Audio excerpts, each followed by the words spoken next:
let me be clear. If you're abroad, it's time for you to come home. All Canadians, as much as possible, should stay home. By staying home, you can not only protect your health and that of those around you, but ensure that our healthcare professionals and our healthcare systems can focus on those who need their help. This is an adjustment for all of us. That was more than 2 weeks ago. And so for many of us, we've been inside our homes for over 2 weeks. And I don't know about you, but I think what often happens in these types of situations is that at first there's a surge of adrenaline. It's new, there's an emergency, there is a global call that we can all rally behind and get behind. And then it wears off.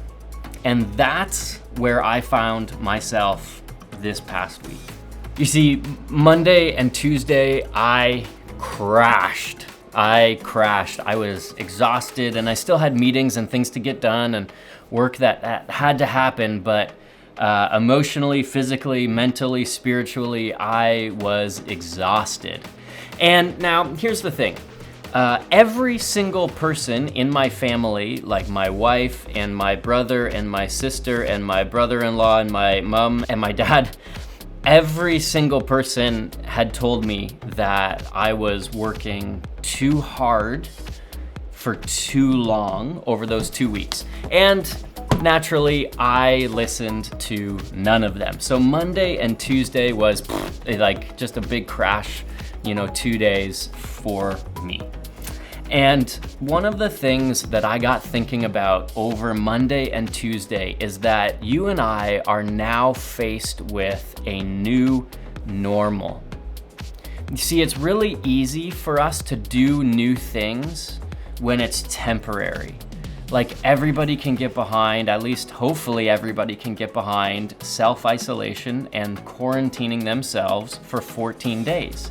But what happens when you pass that finite short-term goal or that finite short-term period of time?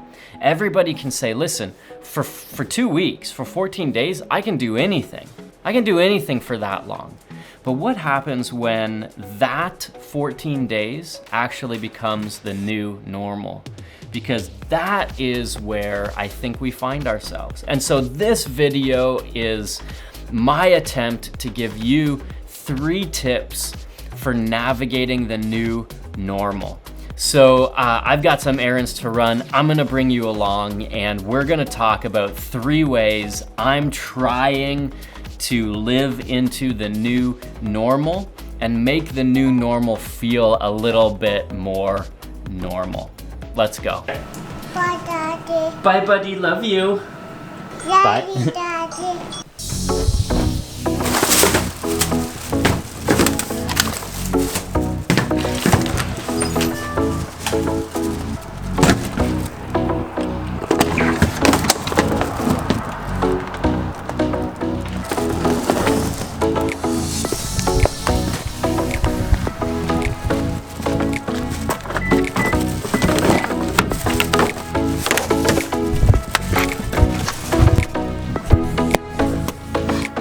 The fresh air feels so good.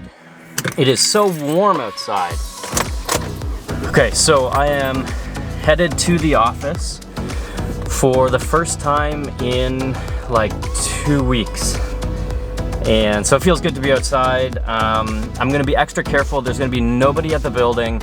I have gloves somewhere. I have gloves and I have Lysol wipes. So I think that has me covered. So I just have a couple things I need to pick up, and I can't wait. So it's April 1st today. Happy April, happy spring-ish soon, I hope. It's starting to feel like spring where you are. I'm gonna drive with the windows down, air out the car a little bit.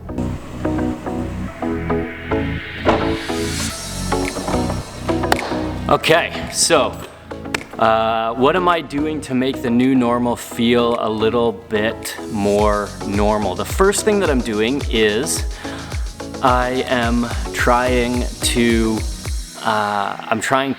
work out a schedule.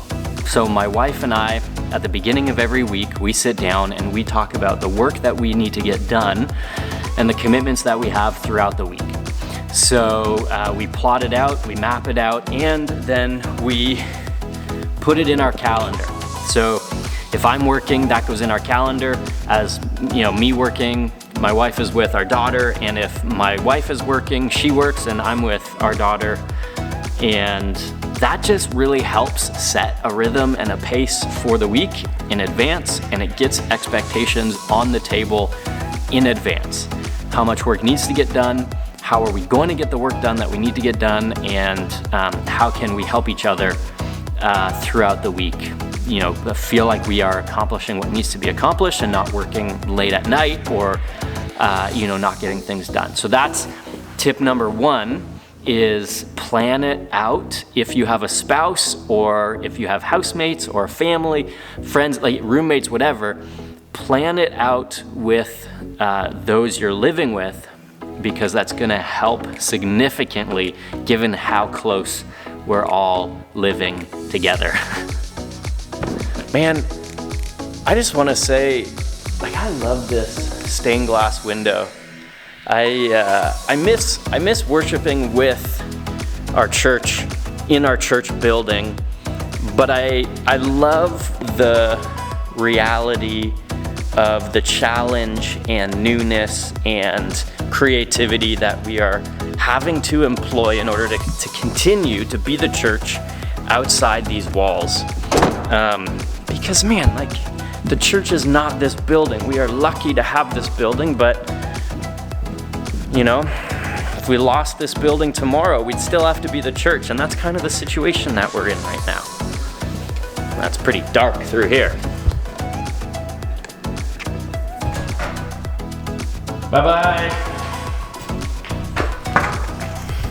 There's nobody there. This is Lysol wiping my hands. It's probably not good for your skin. Also Lysol wiping my speaker. This is not what I came for. There was some mail that I needed to address that was time sensitive, so I got that done.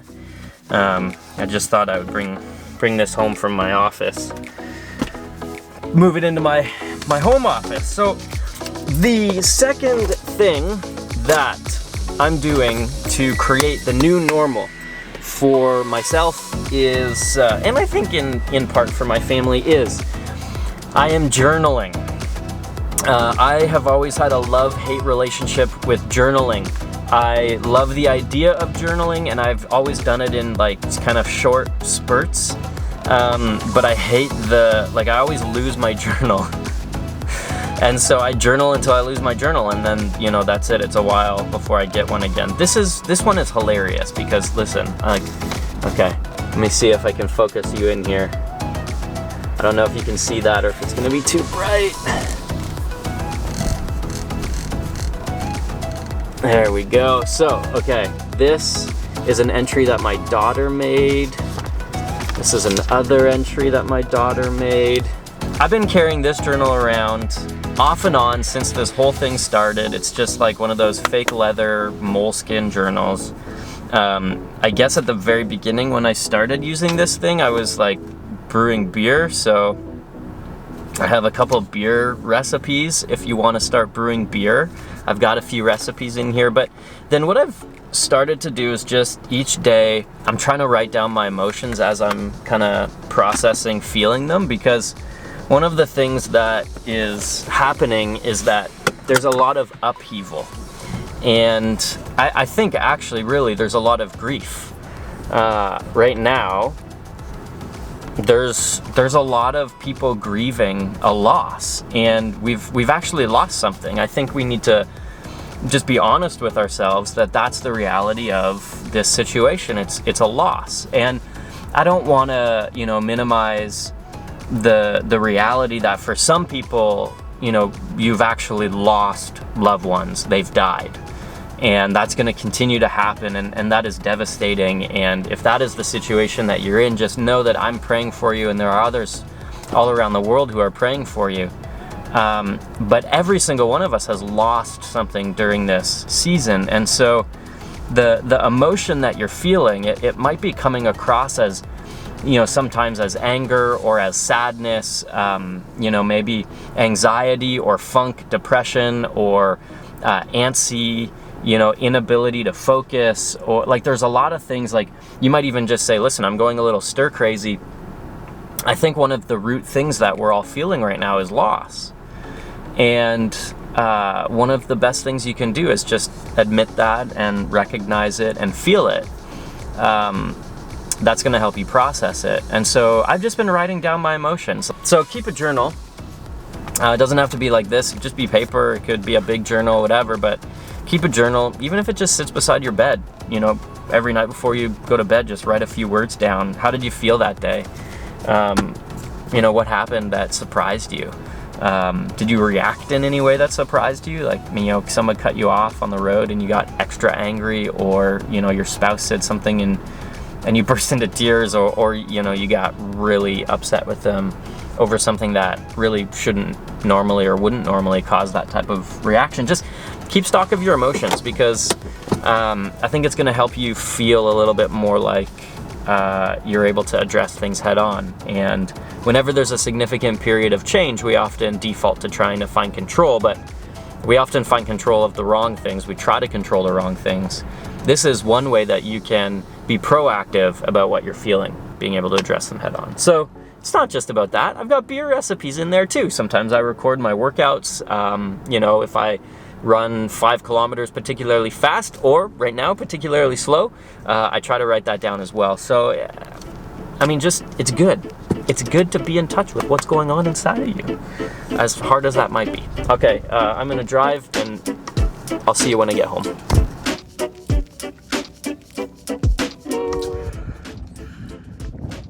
So number 3 is develop a routine of exercise and stick with it. This is the park where we normally bring my daughter, and it's empty. It's empty. There's nobody here. Good job, everybody. They're staying inside. But running for me, this is my half hour to hour of exercise every other day, and developing some sort of routine, regular routine of staying fit and active, getting outside, fresh air. It's gonna do you wonders.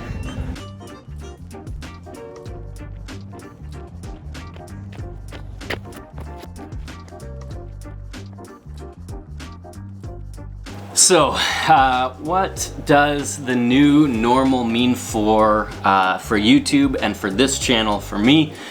Well, it means scaling back a little bit on the videos. For the first 2 weeks, for the first 14 days, I released 1 video a day.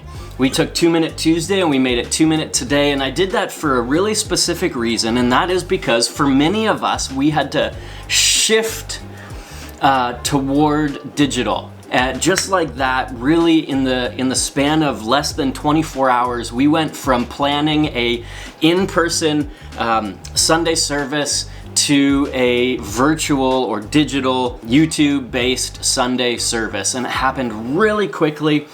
We pulled it together really quickly. Our staff was awesome, but because that shift is so significant, I thought, let's do 1 video a day, or at least like 1 video a working day for me. So I skipped 2 days a week,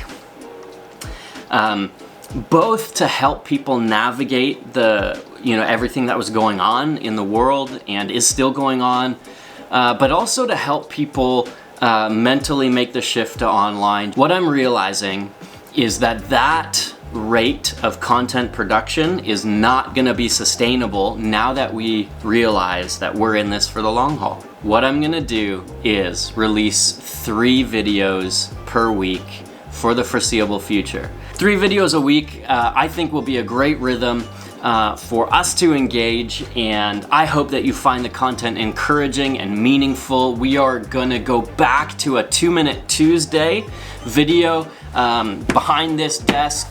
where I talk straight into the camera, and then once a week on Thursdays, I'm gonna release a video that's more like this video has been throughout the entire video. That is more of a vlog style video. Those are gonna be the 2 weekday content videos that come out, and then our Sunday service every Sunday, 10 a.m. on YouTube. We are going to stream it together and have conversation, prayer, all of those good things. So that's the schedule. There may be stuff that comes here and there off that schedule, but what I want people to get used to is the Tuesday and Thursday and Sunday rhythm of videos on this channel. So this is me trying to practice what I preach, and that is that this is a good opportunity for us to slow down and try to get a little bit of rest. All right, that is it for this video. I hope you found it encouraging. Remember, talk about a schedule, plan a schedule out every week ahead of time. Journal your emotions. Don't stuff them down, just, face them, be in touch with what you're feeling. Third, take care of your body physically, because your mind and your heart will thank you. I'll see you in the next video. Man, that's everywhere. Every church I pass, Sunday service is closed. Moving online, which is, that's both times it's really sad and it's a really great opportunity. So if you're a church leader, I'm praying for you. We're in this together.